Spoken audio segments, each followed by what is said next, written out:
Doctor Ruma Bhargava एक प्रमुख वैश्विक स्वास्थ्य रणनीतिकार, पब्लिक हेल्थ प्रोफेशनल और सोशल इनोवेटर हैं। उन्होंने जिनेवा में वर्ल्ड इकोनॉमिक फोरम के मेंटल हेल्थ इनिशिएटिव का नेतृत्व किया है।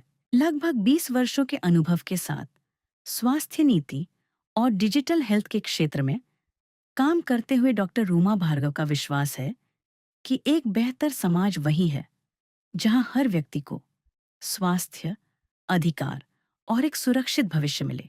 इसी ही विचार के साथ समर्पण की शुरुआत हुई और 10 साल बाद समर्पण अब भारत के 6 राज्यों के ग्रामीण क्षेत्रों में काम कर रहा है।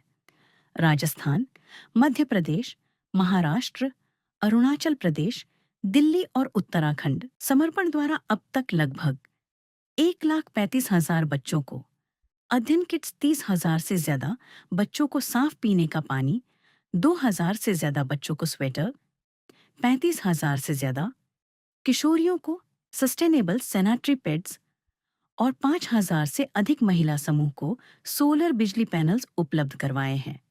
वाह वुमानिया का उद्देश्य उन महिलाओं की कहानियां आप तक पहुंचाना है जो कच्ची हैं, असली हैं, मजबूत हैं और क्रांतिकारी हैं। वे महिलाएं जो खामोशी से अपना काम कर रही हैं और देश व समाज में एक महत्वपूर्ण बदलाव की नींव रख रही है। तो मेरा जन्म तो रोहतक का है, रोहतक हरियाणा, लेकिन पली बड़ी मैं कोटा राजस्थान में हूँ। तो स्कूलिंग वहीं से ही रही है, स्कूलिंग वहाँ से करी। फिर उसके बाद जो ग्रेजुएशन है डेंटिस्ट्री वो मणिपाल से करी मैंने। उसके बाद पहला जो पोस्ट ग्रेजुएशन था पब्लिक हेल्थ का वो दिल्ली से किया, Indian institute of public health Delhi से। फिर 3 साल भारत सरकार के इम्यूनाइजेशन कार्यक्रम के साथ काम किया। उसके बाद जो सेकंड पोस्ट ग्रेजुएशन है MBA वो सिंगापुर NTU से किया है मैंने। और उसके बाद 2022 में यूनिवर्सिटी ऑफ ऑक्सफोर्ड की फ़ेलोशिप के लिए भी चयन हुआ ब्रिटिश काउंसिल के द्वारा, जो भी हम काम कर रहे हैं सोशल इम्पैक्ट में। तो ये एजुकेशन जर्नी रही है मेरी अभी तक। तो फैमिली में मेरी मदर, फादर, मेरी सिस्टर हैं। मम्मी जो हैं वो प्रिंसिपल रिटायर्ड हुई थी, पापा अकाउंटेंट हैं थे, पापा भी रिटायर्ड हैं अभी।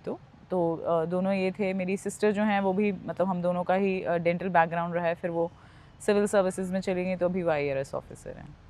तो देख जैसे मैं आपको बता रही थी कि जो मेरी मदर हैं वो टीचर हैं, तो हमेशा से हम लोगों ने देखा, और हम लोग एक बहुत ही नॉर्मल बैकग्राउंड से आते हैं। तो हम लोगों ने जब मतलब जिस एनवायरनमेंट में हम लोग पले बढ़े हैं, हमको मतलब हमने ये महसूस किया है कि जो हमारी अपब्रिंगिंग रही है अभी तक की, वो हम लोगों ने अपनी पढ़ाई के बल पे ही अभी तक हासिल किया है। इट वाज़ नॉट कि आपको मतलब कि हम एक बहुत एक रिच बैकग्राउंड से आ रहे हैं, बहुत ही नॉर्मल बैकग्राउंड से आते हैं। तो हमको वो महसूस हुआ कि आप शिक्षा से अपने जीवन में मतलब क्या सुधार लेकर आ सकते हैं, वो वाली चीज़ थी। और हमने अपने आसपास के लोगों को भी इसलिए देखा क्योंकि एक छोटे शहर से आते हो आप, जब आप आते हो तो आपको दिखता है कि मतलब कहाँ कहाँ पे कमियाँ हैं आप उसमें। और फिर जब आप एक थोड़ा सा अपने जीवन में शिक्षा से आप खुद सुधार लेकर आते हो, स्पेशली मुझे लगता है जब आप मेडिकल बैकग्राउंड में होते हो, क्योंकि आप समाज के सारी प्रोफाइल्स देखते हो। मतलब आप रिचेस्ट से रिचेस्ट पर्सन से लेके आप लोग गरीब तबके में भी जाते हैं अगर आपका इंटरेस्ट है, आप उनको हेल्थ कैंप्स वगैरह करते हैं। तो मैंने तो काफ़ी हेल्थ कैंप्स किए हैं अपने तभी से शुरू करके जब से मैं ग्रेजुएशन कर रही थी। इवन लाइक स्कूल में भी, क्योंकि मम्मी टीचर थी, तो हम लोग काफ़ी ज़्यादा स्टूडेंट्स से मिलते थे कि कौन किस आर्थिक मजबूरी वाले तबके से आ रहा है। तो ये सब हम लोगों ने जब देखा, जब ग्रेजुएशन कंप्लीट की, फिर उसके बाद ये वाली भावना तब से बढ़ी कि हाँ मतलब आपको कुछ करना है।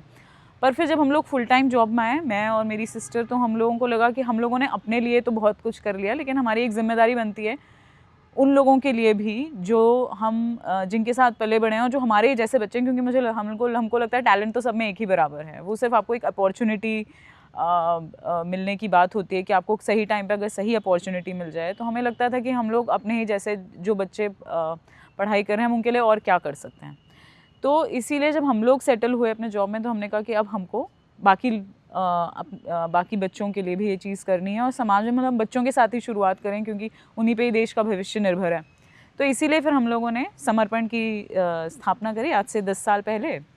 और तब से हम लोग सरकारी स्कूल से हम लोगों ने स्टार्ट किया था। मुंबई में हम लोग रजिस्टर्ड हैं, समर्पण मुंबई में रजिस्टर्ड है, और हम लोगों का ये एकदम क्लियर था कि आप जबकि हम कि मुंबई में रजिस्टर्ड है, लेकिन हमें क्लियर था कि हम मुंबई में काम नहीं करेंगे, प्रॉपर मुंबई में, इवन कि मतलब हम किसी भी शहर में काम नहीं करेंगे, इसलिए क्योंकि शहर में जो है वो मदद पहुंचना ईजी होता है। जब भी किसी को शहर से उठ के 2 घंटा दूर जाना पड़ रहा है, 1 घंटा दूर जाना पड़ रहा है, वहाँ पे आप हमेशा देखेंगे कि संसाधनों की कमी रहेगी। तो ये हमारा क्लियर था कि हमें गांव में, ट्राइबल एरियाज़ में, जनजातीय इलाकों में यहीं पे काम करना है, ये हमारा क्लियर था। तो हमने जो पहली शुरुआत करी सबसे पहले समर्पण के बाद, वो हमने ये शुरुआत करी कि मुंबई से 2 घंटा दूरी अगर आप ड्राइव पे जाते हैं तो पालघर आता है। पालघर में दहानू एक तहसील है, वहाँ पे जो आवासीय विद्यालय हैं बच्चों के लिए, आश्रमशाला बोलते हैं उनको, वहाँ से हम लोगों ने एक हेल्थ कैंप की कंडक्ट करके स्टार्ट किया था। क्योंकि हम लोग मेडिकल बैकग्राउंड से आते हैं, तो हमने यही सोचा कि अपने 3-4 फ्रेंड्स को इकट्ठा करके कि हम लोग क्या कर सकते हैं। सबसे पहली पहल यही रही कि हम लोगों ने वहाँ पे एक हेल्थ कैंप किया। फिर हमको धीरे धीरे इश्यूज़ पता चलते गए कि जब आप एक सरकारी स्कूल में जाते हैं तो क्या इश्यूज़ होते हैं। रेजिडेंशियल स्कूल्स में अलग इशू होंगे, बाकी जो बच्चे डे बोर्डिंग में आ रहे हैं, जो दिन में पढ़ के जा रहे हैं, तो क्या इश्यूज़ हैं, उन बच्चों के भी इश्यूज़, और पारिवारिक जिस पृष्ठभूमि से वो लोग आ रहे हैं, कहाँ से आ रहे हैं, उनकी आर्थिक स्थिति कैसी है। तो ये सब जैसे जैसे हमने स्टार्ट किया तो हमें लगा कि हमको सबसे पहले तो एक मतलब स्कूल का जो इंफ्रास्ट्रक्चर है, और हर स्टेट में वो अलग अलग डिफ़र करता है अगर आप जाएंगे, लेकिन कुछ मोटी चीज़ें हैं जो कि हम लोगों को लगा कि हर राज्य में सरकार को ज़रूरत है। और ये भी हमको लगा कि हम लोगों को अपना कुछ अलग ढांचा खड़ा नहीं करना है, क्योंकि सरकारी स्कूल्स ऑलरेडी उस तबके को टारगेट करते हैं जहाँ पे कि इकोनॉमिकली वीकर सेक्शंस, आर्थिक स्थिति से जो जिनकी स्थिति कमज़ोर है, उसी तबके के लोग वहाँ पे आ रहे हैं। तो ये हमारा क्लियर था कि हमको वहीं पे ही मतलब गवर्नमेंट के एफ़र्ट्स को ही कॉम्प्लीमेंट करना है, ना कि हम लोग एक पैरेलल चीज़ खड़ी करें और फिर आप डुप्लीकेशन ऑफ एफ़र्ट्स कर रहे हो। तो जब हमने ये टारगेट किया तो हमें लगा कि सरकारी स्कूल में ठीक है, मतलब सरकार अपनी तरफ से, सरकार की स्कीम्स हैं कुछ बहुत अच्छी, लेकिन आप मतलब क्या कर सकते हैं उसके लिए। और तो जैसे जैसे हम आगे बढ़ते गए तो हमें लगा कि जो बेसिक नीड्स होती हैं, फॉर एग्ज़ाम्पल कि सरकार, बहुत अच्छी बात है कि बुक्स फ्री में दे रही है, कोई फ़ीस नहीं है, लेकिन आपके पास बच्चे के पास स्टेशनरी नहीं है, बैग्स नहीं हैं, क्योंकि आप अफोर्ड ही नहीं कर सकते हो उस चीज़ के लिए। तो जब आपके पास ये बेसिक ही नहीं होंगी तो आप स्कूल आके क्या कर रहे हैं ना, आपके पास पेंसिल नहीं है लिखने के लिए, आप पॉलीथिन में अगर आपको स्कूल बैग्स लेकर आ रहे हैं, ये वाली सारी चीज़ें हैं। तो हमने यहाँ से स्टार्ट किया कि हम लोग बच्चों को एटलीस्ट आप एक बैग दें और 1 साल की पूरी स्टेशनरी दें, ताकि वो इस चीज़ से निश्चिंत हो जाए कि आप स्कूल आ रहे हैं और स्कूल आपका मिस इसलिए नहीं हो रहा है क्योंकि आपको कोई रीज़न ही नहीं है कि आपके पास लिखने के लिए कोई कॉपी नहीं है, या फिर आपके पास पेन नहीं है, पेंसिल नहीं है। तो हमने इससे स्टार्ट किया कि आप एक स्कूल बैग देंगे और पूरे साल की स्टेशनरी, जिसमें कि 6 नोटबुक्स का सेट होगा, एक पेंसिल बॉक्स होगा, पेंसिल्स होंगी, rubbers, sharpeners, erasers, crayons, drawing book, ये सब कुछ मौजूद रहेगा। यहाँ से हम लोगों ने स्टार्ट करी। फिर जब हम धीरे धीरे आगे बढ़े तो हमें ये रियलाइज़ हुआ, अभी जैसे हम लोगों ने महाराष्ट्र से अपना राजस्थान में फैलाया अपना कार्यक्रम, वहाँ पे एक्सपैंड किया, तब ये था कि जब आप जाते हैं वहाँ पे तो पीने की पानी की सबसे ज़्यादा समस्या है राजस्थान में, और भी ज़्यादा एमपी में भी कहीं कहीं भी, जहाँ पे आपका बोरवेल से पानी आता है। तो जब बोरवेल से पानी आएगा तब उसमें यह है कि फ्लोराइड का कॉन्सेंट्रेशन ज़्यादा होता है। तो फ्लोराइड का कॉन्सेंट्रेशन, और आप ये सोचिए कि WHO बोलता है कि TDS आपका 100 से 150 के बीच में आना चाहिए, मैक्सिमम 200, और कई एरियाज़ में तो जहाँ पे हम लोग काम करते हैं 2000-2500 तक TDS है, मतलब 10 गुना हो गया वो। तो यहाँ पे fluorosis, dental fluorosis, keratin fluorosis बहुत ज़्यादा है। तो हम लोगों को लगा ये पीने का पानी एक बेसिक प्रॉब्लम है, मतलब वैसे तो हो ही रहा है, और फिर पानी के बरसात के सीज़न में तो और बढ़ जाती हैं बीमारियाँ। तो ये चीज़ एड्रेस करनी ज़रूरी है। फिर हमने इसलिए अपने सेकंड प्रोग्राम की शुरुआत करी कि हम लोग स्कूल्स में पानी की क्वालिटी टेस्ट करने के बाद, और जितने बच्चों की संख्या है, हम लोग वहाँ पे वाटर ट्रीटमेंट प्लांट्स लगवाएंगे कमर्शियल। तो ये हम लोगों ने महाराष्ट्र से शुरुआत करी, फिर उत्तराखंड, फिर राजस्थान और MP, ऐसे लगभग अभी हम लोगों ने लगभग 200 स्कूल्स में हम लोगों ने ये काम किया है वाटर प्यूरीफायर्स लगाने का। और इससे बच्चों को ही नहीं, मतलब बच्चे तो हम लोगों को लगता है कि हम लोग सिर्फ स्टूडेंट्स के लिए कर रहे हैं, बट आप ये अगर हम सोचिए कि अगर हम लोग एक स्कूल में वाटर प्यूरीफायर लगा रहे हैं तो वो एक टीचर के लिए भी उतना ही यूज़फुल है, क्योंकि टीचर्स भी अपने साथ पानी की बॉटल लेकर आ रहे हैं, तो उनके लिए एक इंसेंटिव है कि हाँ, अब उनके स्कूल में वाटर प्यूरीफायर लग गया है। तो अब ये एक अच्छी बात है कि टीचर्स भी स्कूल में रहते हैं। और किन्हीं किन्हीं स्कूल्स में जहाँ पे सिक्योरिटी की पूरी अरेंजमेंट है, तो हम उन लोगों ने ये भी अरेंज किया है कि जब स्कूल्स बंद हो जाते हैं तो उसी वाटर प्यूरीफायर से जो कि छोटे गांव हैं वहाँ की फैमिलीज़ भी वहाँ से पानी लेके जा सकते हैं। इनफैक्ट कभी कभी मैं जाती हूँ तो मुझे भी पता चलता है कि जो बच्चे हैं वो लोग अपने स्कूल से बॉटल्स भर के लेके जा रहे हैं घर पे, क्योंकि स्कूल्स आपके घर पे तो वाटर प्यूरीफायर है ही नहीं, और जब वहाँ पे लग गया है स्कूल्स में तो फिर वहाँ से उनको ये उपयोगिता। तो ये हमारे लिए एक काफ़ी बहुत ज़्यादा तसल्ली वाली बात थी कि हम लोग बच्चों का ही नहीं बल्कि उनके परिवार का भी, मतलब ये जो बेसिक अपनी नेसेसिटीज़ ऑफ लाइफ हम बोलते हैं,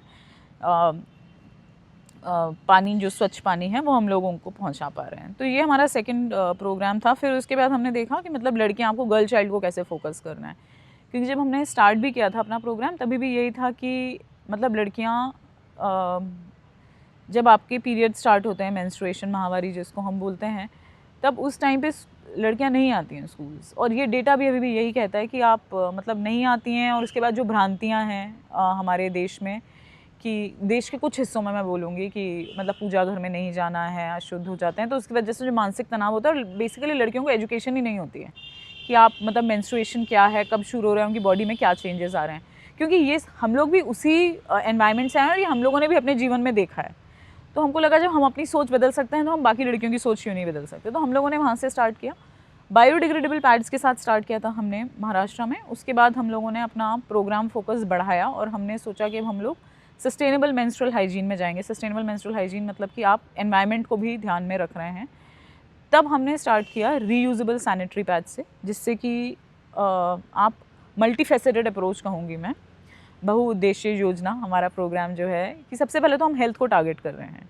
क्योंकि अगर आप प्लास्टिक बेस्ड पैड्स देखेंगे तो आप सबसे ज़्यादा, अगर हम किसी भी लड़की से पूछेंगे कि आपको 6 से 8 घंटे के बाद आपको इरिटेशन, रैशेज़ होने लग जाते हैं और कई कई स्टेजेस पे इन्फेक्शन हो जाता है, क्योंकि बच्चियाँ अफोर्ड ही नहीं कर पाती हैं पैड्स। तो आप जहाँ पे अगर एक बच्ची को 6 से 8 घंटे के बाद उसको चेंज करना ही है, क्योंकि आप अफोर्ड नहीं कर पा रहे हो, आप उसी पैड को पहन रहे हो 12 घंटा, 14 घंटा, कभी कभी पूरा दिन, तो इस वजह से इन्फेक्शंस बढ़ जाते हैं। सबसे पहला ये प्लास्टिक पैड्स का है। तो आज जब आप कपड़े का पैड यूज़ कर रहे हैं तो वो एकदम नेचुरल है, क्योंकि वो कॉटन का बनाया है और हमने जो पैड्स दे रहे हैं वो साइंटिफिकली डिज़ाइन, लैब टेस्टेड हैं। तो उसकी वजह से ये जो स्वास्थ्य वाली जो समस्या है वो उसका निदान होता है। That is number 1। उसके बाद सेकंड आता है आपका एनवायरनमेंट, क्योंकि एक जो प्लास्टिक बेस्ड पैड है उसको 500 साल लगते हैं पूरा निरस्त्रीकरण होने के लिए। जो पैड्स हैं कपड़े वाले, वो आप अगर उसको अच्छे से धोएंगे, साफ़ करेंगे, सुखाएंगे, 2 से 3 साल तक उसकी लाइफ रहती है। तो वो एक कंटिन्यूटी हो गई। और हम लोग हर पैकेट में 6 पैड्स देते हैं, तो वो एक बच्ची के मतलब आराम से 2 से 3 साल चल सकते हैं आपके पैड्स। क्योंकि आपको एक दिन में अगर मान लीजिए 2 या 3 भी यूज़ करने हैं तो आप नेक्स्ट डे आप उनको धो के, सुखा के और नेक्स्ट डे फिर से यूज़ कर सकते हैं। तो ये दूसरा हो गया एनवायरनमेंट का। थर्ड इज़ इकोनॉमिक बेनिफिट्स, कि आप देखेंगे कि अभी हम लोग स्कूल्स में जाते हैं तो अभी भी बच्चे अफोर्ड नहीं कर पाते। कई सरकारी स्कूल्स, कई सरकारों ने स्कीम्स दी हैं सैनिटरी पैड्स की, लेकिन उनकी कैपेसिटी इतनी अच्छी नहीं होती है कई बार। और जहाँ पे नहीं है वहाँ पे बच्चे या तो अभी भी प्लास्टिक पैड्स यूज़ कर रहे हैं, जो कि महंगे हैं। जिस तबके से आते हैं उनके लिए तो स्पेशली 50 से 60 रुपये का एक पैकेट आएगा। कई बार लोग यूज़ नहीं करते हैं ये और कपड़े पे आ जाते हैं। कपड़ा यूज़ करना, मैं सबसे पहले तो ये फोकस करूँगी कि वो बुरी बात नहीं है, लेकिन आप क्या कपड़ा यूज़ कर रहे हो, किस स्टेट में उस कपड़े को यूज़ कर रहे हैं, वो इम्पॉर्टेंट है। तो जो भी जिन एरियाज़ में हम जाते हैं वो बच्चियाँ कपड़ा इसलिए यूज़ करती हैं क्योंकि वो प्लास्टिक वाले पैड्स अफोर्ड नहीं कर सकती। और फिर जो वो यूज़ करती हैं वो सूती या तो अपनी मम्मी की साड़ियों को, या फिर इवन सिंथेटिक कपड़े भी यूज़ करती हैं, जो भी पुराना कपड़ा उनको मिल जाए। उनके लिए बस ये कैटेगरी है कि पुराना कपड़ा हमें मिल जाए, तो वो पुराना कपड़ा ही यूज़ करती हैं। फिर उससे उनको फिर से वही इन्फेक्शंस इसी वजह से हो जाते हैं, क्योंकि वो लैब टेस्टेड नहीं होता है, उनको धोने की उनको ट्रेनिंग नहीं दी जाती है। तो इसलिए हम लोगों ने सोचा कि हम लोग ये इंट्रोड्यूस करते हैं यहाँ पे कि बच्चों को एटलीस्ट 2 से 3 साल तक ये नहीं सोचना पड़े। और आप जब आप जा रहे हैं स्पेशली ग्रामीण परिवेश में, मुझे तो लगता है कि आपके हमारे अर्बन एरियाज़ में भी, शहरों में भी जो मिथ हैं और जो भ्रांतियाँ हैं, अंधविश्वास हैं मेंस्ट्रुएशन पीरियड्स को लेके, वो सेम ही हैं। वो उससे एजुकेशन का, मैं बोलूँगी, कोई इंसान शिक्षित हो और अंधविश्वास, इसका कोई रिलेशन नहीं है। आप कितने भी शिक्षित हो लेकिन अभी भी आप उसी अपनी भ्रांति में रह सकते हैं कि हम लोगों को पूजा घर में नहीं जाना है, मंदिर नहीं जाना है, अचार को हाथ नहीं लगाना। ये वाली सारी चीज़ें मैं शहरों में भी देखती हूँ और वहाँ भी देखती हूँ। तो बात करना बहुत ज़रूरी है बच्चों से, और उनसे सुनना ज़रूरी है कि क्या सही है, क्या गलत है, उनको क्या लगता है।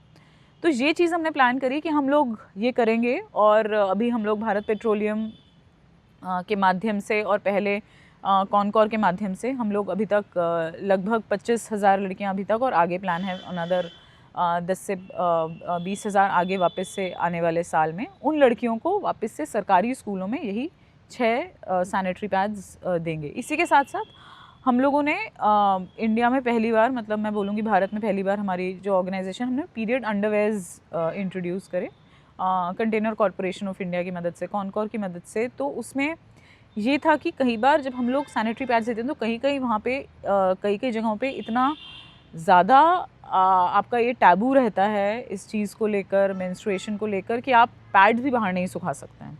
तो पीरियड अंडरवेयर में जो आपका वो कपड़े वाला सैनिटरी पैड है वो अंडरवेयर के साथ ही स्टिच्ड रहता है। तो आपका जो वो स्टिग्मा है, मतलब जो लड़कियों को शर्म लगती है इस चीज़ में, वो चीज़ कॉम्बैट हो जाती है। तो हमने अनदर 5,000 लड़कियों को यही मध्य प्रदेश में पन्ना ज़िले में हम लोगों ने सबसे पहले प्रोवाइड किया। तो ये एक बहुत अच्छी पहल रही और हमको काफ़ी अच्छा रिस्पांस भी मिला बच्चियों से फीडबैक में, specially with respect to health and comfort जो अभी उनको फील हो रहा है। ये हमारा सेकंड प्रोग्राम था और मैं ये भी बोलूँगी कि ये प्रोग्राम जो है ये हमने कम्युनिटी पुलिसिंग जो है, मतलब पुलिस के साथ मिलके भी ये काम किया। तो वो हमारे लिए भी बेनिफिशियल था, क्योंकि एक तो बच्चियों का विश्वास बढ़ता है कि आप लोग आ रहे हैं पुलिस के साथ मिलके, तो आप एक तो एरियाज़ आइडेंटिफाई अच्छे से कर पाते हैं कि आपको जहाँ पे ज़रूरत है, क्योंकि हम जिला प्रशासन के साथ ही काम करते हैं, जिला प्रशासन, पुलिस प्रशासन, इनके साथ आपको एरियाज़ और स्कूल्स अच्छे से आइडेंटिफाई हो जाते हैं, आप वहाँ पहुँच भी बेहतर तरीके से पाते हैं। और अगर उसके साथ मान लीजिए कि पुलिस की अगर कोई स्कीम भी चल रही है तो वो भी ऐड ऑन हो जाती है। जैसे अगर मैं एमपी में अगर आपको अभी दूँ, तो हमने यहाँ पे होशंगाबाद में भी जैसे शुरुआत करी है कि ऑपरेशन मुस्कान जो एमपी पुलिस का है, जहाँ पे बच्चियों को बताया जाता है गुड टच बैड टच के बारे में, या फिर अपने सुरक्षा के बारे में, कि अगर आपके साथ कुछ भी ख़राब बुरा हो रहा है आपकी पर्सनल लाइफ में, प्रोफेशनल लाइफ में, तो आप कैसे पुलिस को, प्रशासन की मदद ले सकते हैं, वो वाली सारी चीज़ें हैं। तो ये हमने उनके साथ टाई अप किया कि हम लोग एक तरफ से सुरक्षा प्रोवाइड करेंगे। तो मैं अगर आपको बोलूँ तो एक हम लोग 360 degree approach to a girls safety, उसकी सुरक्षा के लिए। तो जो चौथा प्रोग्राम है हमारा, मैं बोलूँगी, और इनफैक्ट जो थर्ड फ्लैगशिप प्रोग्राम है वो है solar panel, solar electrification schools का और आंगनवाड़ी सेंटर्स का। अभी तो सारे स्कूल्स में बिजली कनेक्शन कंपलसरी है सरकार की तरफ से, लेकिन पावर कट जब आप जाते हैं स्पेशली ग्रामीण इलाकों में और जनजातीय इलाकों में, वो रहता है, पावर कट रहेगा। और कभी कभी स्कूल्स का बिल भी बहुत आ जाता है स्कूल्स में। ग्रांट्स तो लिमिटेड ही मिलते हैं स्कूल्स को अपना सारा खर्चा चलाने के लिए, तो वो हो नहीं पाता। मतलब अगर पावर कट्स हो रहे हैं तब तो फिर बिजली नहीं है, आप क्या करेंगे उसका। तो बच्चों को परेशानी तो हो ही रही है। मतलब आप सिर्फ उसी की सिर्फ लाइट पंखे की परेशानी नहीं हो, तो स्टार्टिंग है। उसके बाद फिर आपका डिजिटल प्रोग्राम जो हम बोलते हैं, सरकार की जितनी योजनाएं हैं, जब बिजली नहीं होगी तो फिर कंप्यूटर लैब्स कैसे चलेंगे, कंप्यूटर लैब्स भी नहीं चलेंगे। आपकी मिड डे मील जहाँ बन रही है उस रूम में रोशनी भी नहीं रहेगी, तो वो भी आपका ढंग से नहीं बन पाता है। अगर मान लीजिए आपको शुद्ध जल चाहिए, ये पीने का पानी चाहिए, बोरवेल से भी नहीं निकल रहा है और उसका प्यूरिफिकेशन, शुद्धिकरण भी नहीं हो पा रहा है, तो ये सारी प्रॉब्लम्स थी। तो ये हम लोगों ने टारगेट किया कि हम लोग फिर से ट्राइबल एरियाज़ और यहीं पे जाएंगे ग्रामीण इलाकों में, और जो चिन्हित स्कूल्स हैं, मतलब वहीं पे जिला प्रशासन से मिलके, कि जहाँ पे बिजली की सबसे ज़्यादा ज़रूरत है अभी, उन स्कूल्स को आइडेंटिफाई करके, आंगनवाड़ीज़ को आइडेंटिफाई करके हम लोग वहाँ पे काम करेंगे। तो इसमें भी हमको मतलब काफ़ी अच्छा रिस्पांस मिल रहा है, क्योंकि भाई टीचर्स के लिए भी एक बहुत अच्छी चीज़ है कि आपको, मतलब स्पेशली यहाँ पर राजस्थान, मध्य प्रदेश में अगर हम तापमान के उससे भी देखें तब भी 45-50 डिग्री तक जब गर्मी में चला जाता है, तो आप सोचिए मतलब बच्चे और टीचर्स दोनों ही कैसे पढ़ रहे होंगे वहाँ पे। वो मतलब बहुत बड़ी चीज़ आती है। और फिर कंप्यूटर लैब्स अब चल रहे हैं, क्योंकि आपने कंप्यूटर्स ला के रख दिए और नहीं चल रहे हैं, फिर आप तो फिर डिजिटल एजुकेशन का कुछ मतलब नहीं रह जाता है। तो वो एक बहुत अच्छी बात है। लैब्स वो एक इम्पॉर्टेंट चीज़ है कि आपके साइंस स्टूडेंट्स हैं, ज्योग्राफी के स्टूडेंट्स भी हैं, तो आपका लैब फंक्शनल है या नहीं है वो तो तभी चलेगा जब बिजली आएगी। तो ये बहुत सारी चीज़ें आप सोलर इलेक्ट्रीफाई करके आप एड्रेस कर पा रहे हो, इंक्लूडिंग फिर क्लीन ड्रिंकिंग वाटर उस एरियाज़ में। तो कई स्कूल्स में तो हमने मॉडल स्कूल्स, मतलब एडॉप्टर स्कूल, हमारे एक CSR पार्टनर के साथ था, तो उन्होंने 3 स्कूल्स आइडेंटिफाई करके वहाँ पे हमने सोलर पैनल भी लगवाया, वाटर प्यूरीफायर भी किया, और हमने सारे बच्चों को स्टेशनरी भी दी, और गर्ल्स को जो है ये हमने रीयूजेबल सैनिटरी पैड्स भी दिए। तो मतलब हमारे जो सारे प्रोग्राम्स हैं किन्हीं स्कूल्स में हमने वो पूरा एड पहुंचाया है। तो मतलब हमारी तरफ से एक मॉडल स्कूल बन गया कि आपके बच्चों को सारे संसाधन प्राप्त हो गए हैं जो बेसिक इंफ्रास्ट्रक्चर हैं उसके।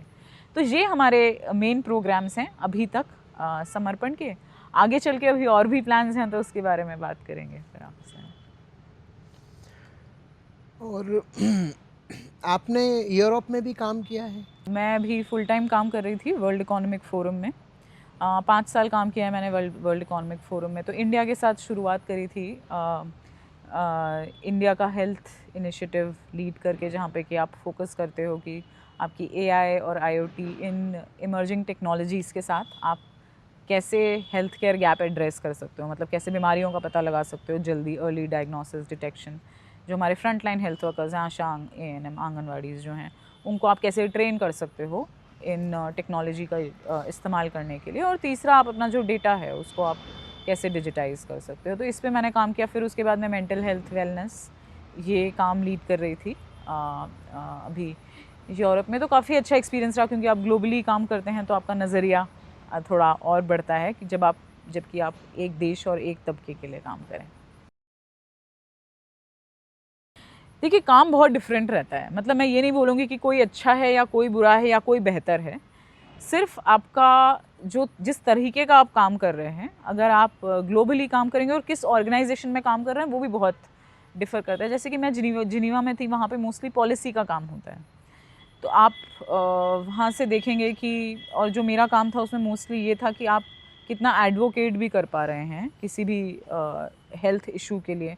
मान लीजिए कि मेंटल हेल्थ हो गया, या फिर आपका ब्रेन हेल्थ हो गया, या फिर ये हो गया कि एम्प्लॉयज़ का हेल्थ एंड वेलबींग कितना इंपॉर्टेंट है। तो आप कितना जो दुनिया के देश हैं उनमें आप कितनी जागृति पैदा कर पा रहे हैं। सरकार के लेवल पे क्या पॉलिसी चेंजेस हो रहे हैं, आप लोग क्या उसके लिए रिकमेंडेशंस दे पा रहे हैं। तो जिनीवा में मोस्टली ये काम होता है कि पॉलिसी वाला, कि आप कि क्या नीतियाँ बननी चाहिए सरकार की तरफ से या इंटरनेशनल ऑर्गेनाइजेशंस की तरफ से। जब आप कंट्री की तरफ आते हैं तो भी पॉलिसी का काम रहता है, लेकिन मैं कहूँगी कि वो और आपका इम्प्लीमेंटेशन की तरफ भी जाता है, कि आपने जो नीतियाँ बनाई हैं आप उसको साकार रूप देने के लिए आप ज़मीनी स्तर पे क्या काम कर रहे हो। तो मुझे लगता है काम बहुत अलग है, दोनों में मेल है। बट क्योंकि मैंने वहाँ भी मतलब फुल टाइम काम किया और अभी अपनी एनजीओ के साथ भी काम कर रही हूँ, तो मुझे लगता है कि मेरे लिए ये समन्वय बहुत काम करता है।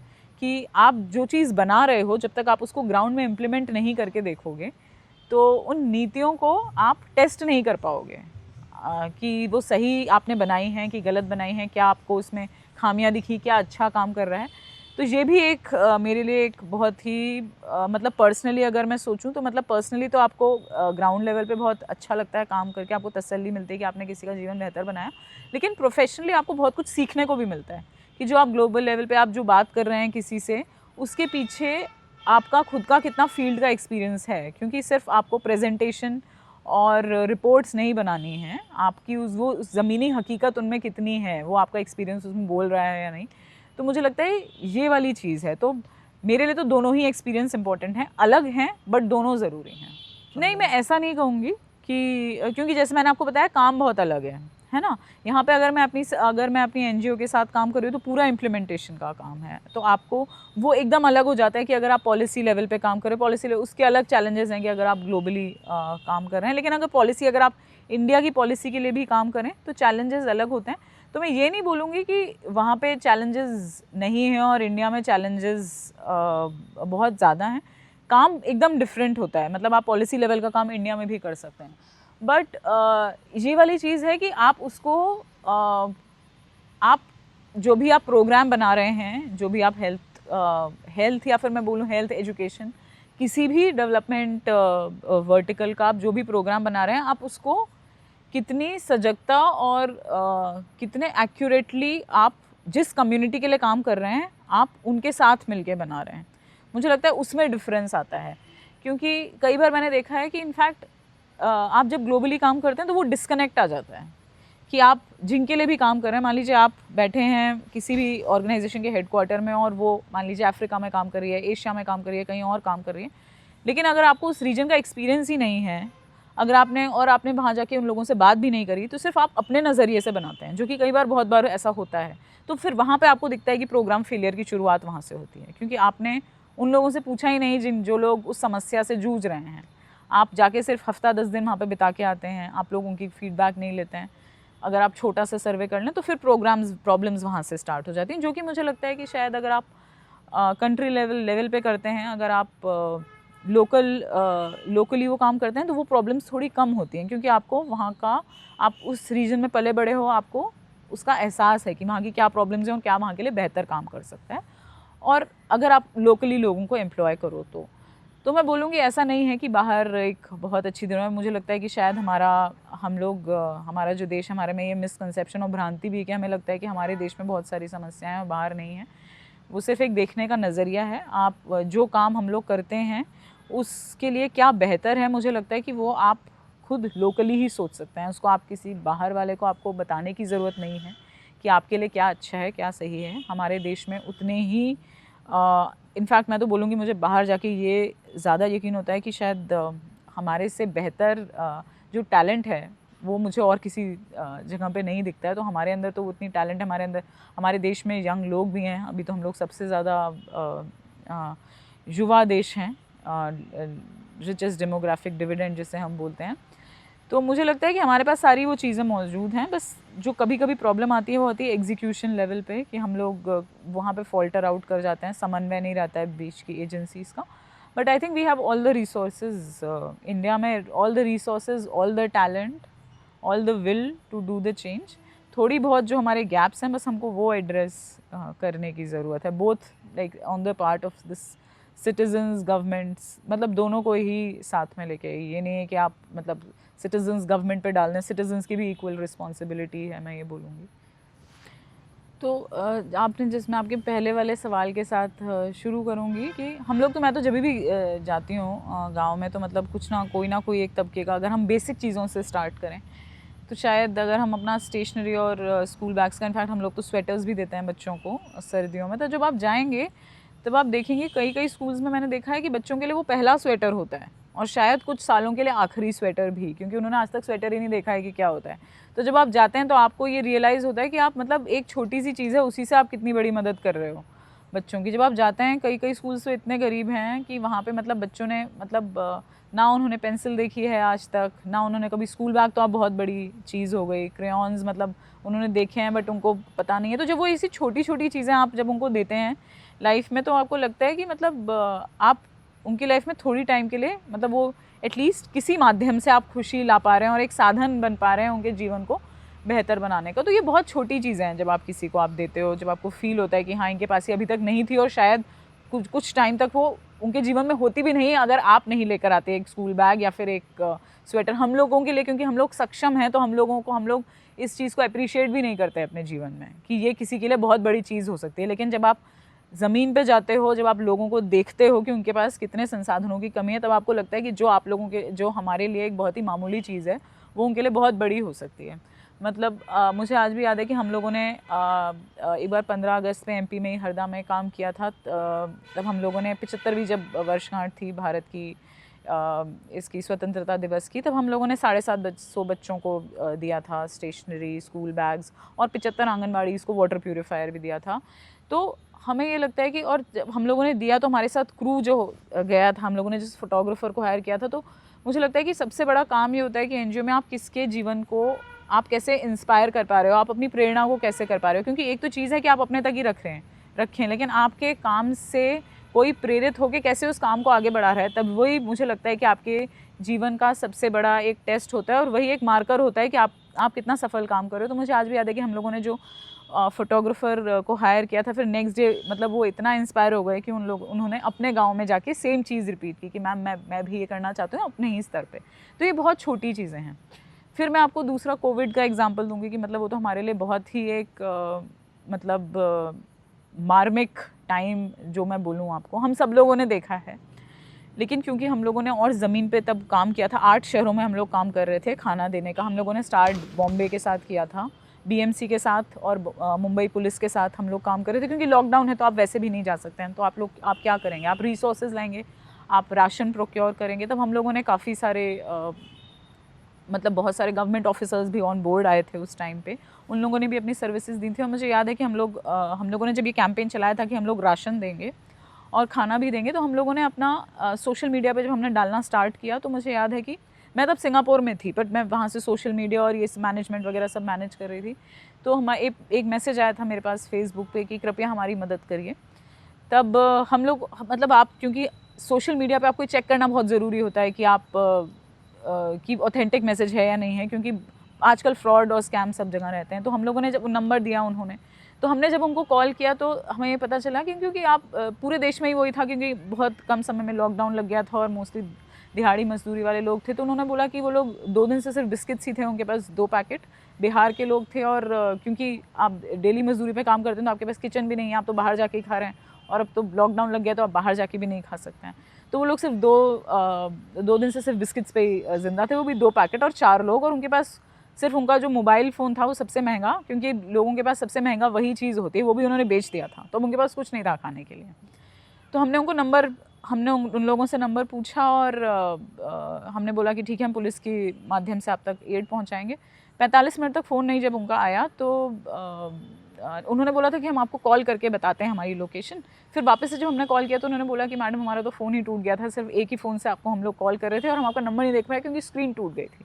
तो अगर आप शायद वापस से कॉल बैक नहीं करते और क्योंकि मैं नंबर पूछना भूल गया तो हमारे पास शायद मदद आ ही नहीं पाती और हम यहीं पे ही शायद अपना दम तोड़ देते। तो ऐसी बहुत सारी कहानियाँ कोविड के टाइम पे हमको पता चली जब हमारे पास कॉल आए लोगों के। तो आप एक बहुत ही हकीकत से जुड़ते हो कि लोग मतलब अपना जीवन हर दिन कैसे बिताते हैं और आप कैसे अपने रिसोर्सेज को मतलब आप ग्रेटफुल भी हो सकते हो भगवान के लिए कि आपको वो क्षमता दे रहा है, क्योंकि आप खुद से तो नहीं कर सकते हैं सब कुछ। जब तक आप बाकी लोगों का साथ और भगवान का आशीर्वाद नहीं आपके ऊपर रहता तो आप नहीं जा सकते। तो तब हमको और रियलाइज़ हुआ कि मतलब ये हम लोग अभी कर रहे हैं तो इस चीज़ को हमको यहीं स्टॉप नहीं करना है, मतलब हम लोगों को आगे ही बढ़ते रहना है इस वाली चीज़ में। तो ऐसी बहुत सारी चीज़ें होती हैं। फिर जब आप स्कूल में भी जाते हैं, जब आप बच्चे आपसे खुलते हैं 1-1.5 घंटे के बाद लड़कियां आके बात करती हैं और आपसे बोलती हैं कि हमको आपको सुन के बहुत अच्छा लगा, हमको आपके जैसे एक सेल्फ कॉन्फिडेंस जो हमारे में आत्मविश्वास हमें लगता है कि कमी है, हमको भी एक दिन उतना ही आत्मविश्वास के साथ बोलना है। तो ये अगर आप लोग 1.5 घंटे 2 घंटे भी जाके बच्चों में अगर आप एक वो ललक जगा पाते हो, एक वो स्पार्क ला पाते हो आपकी अपने जीवन को, आपको एक ड्रीम के जैसे जीना है और उसको पूरा करना है, तो मुझे लगता है वो एक बहुत बड़ी बात है। ये तो मुझे लगता है कि मैं हर बार जब भी स्कूल्स में जाती हूँ और बच्चों से बात करती हूँ मुझे पता चलता है। समर्पण को 10 साल हो गए हैं तो मुझे लगता है कि अभी तो मुझे नहीं लगता कि हमने शायद बहुत ज़्यादा काम किया है। मुझे लगता है हमने इस तरफ अभी शुरुआत ही करी है, बहुत सारा काम करना बाकी भी है। तो ये हमारे प्रोग्राम्स जो हैं इसको तो हम एक्सपैंड करेंगे ही, लेकिन आगे भी हम लोग सोच रहे हैं कि हम लोग मेंटल हेल्थ में काम करें बच्चों की, वो है क्योंकि आजकल तो सोशल मीडिया का दौर भी है तो बच्चों के ऊपर काफ़ी ज़्यादा प्रेशर है इस एज में, क्योंकि आप सोशल मीडिया के साथ हो तो आपको समझ में भी नहीं आ पाता है क्या सही है क्या गलत है। इन्फॉर्मेशन सबके पास है लेकिन मार्गदर्शन नहीं है, मैं बोलूँगी। तो वो है हमारा एक दूसरा कि हम लोग बच्चों को एम्प्लॉयमेंट के साथ, आजीविका के साथ कैसे लिंक कर पाएँ। तो ये हम लोग 2 चीज़ें सोच रहे हैं। मैं यही बोलूँगी मेंस्ट्रुअल हाइजीन मैनेजमेंट का, क्योंकि अभी जैसे हमने आपको बोला कि हमने होशंगाबाद में ऑपरेशन मुस्कान के साथ भी इसको टाई अप किया है। तो आप जब लड़कियों के साथ जाते हो, जब आप मेंस्ट्रुएशन की बात करते हैं तो सिर्फ आप वहीं तक सीमित नहीं रहते हैं। जैसा मैं आपको बता रही थी कि आप उनसे उनके पूरे जीवन के बारे में जान पाते हैं, क्योंकि उन लड़कियों को खुलने का मौका नहीं मिलता हर बार कि उनसे कोई आके उनके बारे में बात कर रहा है, उनके स्वास्थ्य के बारे में बात कर रहा है। तो हम लोग इसी प्रोग्राम को ही आगे बढ़ाएंगे, मेंस्ट्रुएशन से लिंक करके, उसको न्यूट्रिशन से लिंक करके आगे की एज ग्रुप में ले जाकर, कि इन बच्चियों को सबसे ज़्यादा जब आत्मविश्वास की ज़रूरत होती है, मार्गदर्शन की ज़रूरत होती है, उनके स्वास्थ्य के प्रति ही नहीं, उनके पूरे जीवन के नज़रिए को लेकर, कि उनकी लाइफ में अगर सुरक्षा की कमी है, अगर उनको कोई प्रॉब्लम महसूस होती है तो वो क्या कर सकती हैं। तो ये जो हम एक 360 डिग्री अप्रोच लें कि स्वास्थ्य की सुरक्षा तो हम दे रहे हैं, बाकी अगर हम लोग प्रशासन के साथ मिलकर उनको अवगत करा पा रहे हैं कि अगर आप किसी मुसीबत में हैं तो आप सरकार की मदद कैसे ले सकते हैं। तो मेरे हिसाब से ये एक सबसे ज़्यादा इम्पॉर्टेंट प्रोग्राम है अभी, क्योंकि जिन क्षेत्रों में हम जाते हैं वो लोग बहुत ही मतलब आर्थिक स्थिति की वजह से तो रहता ही है उनको कमज़ोरी, उनको पता भी नहीं रहता है कि उनके पास क्या ऑप्शंस मौजूद हैं, और उनको ये भी पता नहीं रहता है कि मतलब हाँ ये अपने डिसीजंस अपने आप ले सकते हैं जीवन में। तो मेरे जो विचार है यही है कि हम लोग लड़कियों के साथ स्टार्ट करेंगे इसको, तो हम कार्यक्रम को आगे रखेंगे ही, मेंस्ट्रुअल हाइजीन मैनेजमेंट का, उसको आगे भी बढ़ाएंगे कि वो अपने फ्यूचर को कैसे डिफ़ाइन कर पाएँ, और इसी के बाद ही इसको हम लोग आगे भी, मतलब जैसे कि रिप्रोडक्टिव एज हो गया, मेनोपॉज़ल वुमेन, इसमें भी 3 स्टेप्स में आगे बढ़ाएंगे प्रोग्राम को। मैं समाज को तो एक बात है, वो समाज को तो मैं दूंगी ही, लेकिन मेरा सबसे ज़्यादा, क्योंकि जैसे मैंने आपको बोला कि मेंस्ट्रुअल हाइजीन मैनेजमेंट को ही हम लोग आगे लेके जाएंगे, इसलिए क्योंकि लड़कियों की तरफ है। तो लड़कियों को सबसे पहले ये मतलब मैं मैसेज देना चाहूँगी कि अपने को ना आप मतलब कमज़ोर नहीं समझें कि आप क्योंकि एक लड़की हैं और आप दूसरे लोगों के हाथों में अपने जीवन की कमान ना दें, क्योंकि हमको जिस वातावरण में पाला और बढ़ाया जाता है हमारे देश में, उसमें हमेशा लड़की के जीवन के हाथ की कमान सबसे पहले उसके पिता के ऊपर होती है, फिर भाई के पास जाती है और उसके बाद पति के हाथों में आ जाती है। तो ये जो हमारी मानसिकता बनाई जाती है कि ये एक नॉर्मल चीज़ है, इससे अपने आप को मुक्त करें। आप अपने जीवन के खुद जो है, मैं बोलूँगी कि पायलट हैं, आप खुद सूत्रधार हैं। तो आपको जैसे अपना जीवन लिखना है उसको लिखिए, हिम्मत के साथ लिखिए, हार मत मानिए कभी भी आपकी जो ज़िंदगी है उसमें उम्र को आप कभी किनारे मत आने दीजिए कि आपके जो सपने हैं वो किसी भी उम्र को आके की उम्र के मोहताज हैं। तो वो पूरे सेल्फ़ कॉन्फिडेंस के साथ आप जिए अपनी ज़िंदगी, आप अपने लिए लड़ना सीखिए। तो मैं ये बोलूँगी लड़कियों के लिए तो, और परिवार के लिए भी, कि आप, अब हम लोग एक नई पीढ़ी देख रहे हैं, हम एक नए ज़माने में हैं, हम लोगों ने टेक्नोलॉजी में बहुत आगे अपने आप को, हम लोग बोलते हैं कि हम लोग काफ़ी शिक्षित हो गए हैं, लेकिन वो शिक्षित होना और टेक्नोलॉजी को एम्ब्रेस करना, महंगे गैजेट्स चलाना, ये तब तक किसी काम का नहीं है जब तक आप उसको अपनी मानसिकता में नहीं उतारते। और जो आपके आसपास, जो आपके समाज में महिलाएं, भले आपके परिवार में हों, आपके बाहर हों, अगर आप उनको बेसिक रिस्पेक्ट और आदर नहीं दे पाते, अगर आप उनको एक सुरक्षा का माहौल नहीं दे पाते, तो वो सारी चीज़ें बेकार हैं, उनका कोई यूज़ नहीं है। हाँ, तो आप अपने परिवार से स्टार्ट करिए, आप अपनी जो पत्नी हैं, अपनी जो बेटी हैं, आपकी जो बहन हैं, आप उनमें वो आत्मविश्वास दिलाई रखिए कि आप उनको वो अपॉर्चुनिटीज़ दीजिए कि आप उनके साथ खड़े हैं और आप उन लोगों को उस मुकाम तक पहुंचाएंगे उनके साथ चलकर। तो मेरे ख्याल से ये दोनों लोगों को मैं ये मैसेज दे पाऊँगी, तभी हम लोग, हमारा एक समाज, हमारा एक देश एक आदर्श पथ की तरफ तभी बढ़ पाएगा जब हम लोग इस चीज़ का समन्वय रखें कि हमारी जो शिक्षा है वो हमारी मानसिकता में भी उतरे, वरना तो फिर हम लोग एक समाज के पतन की तरफ ही जा पाएंगे।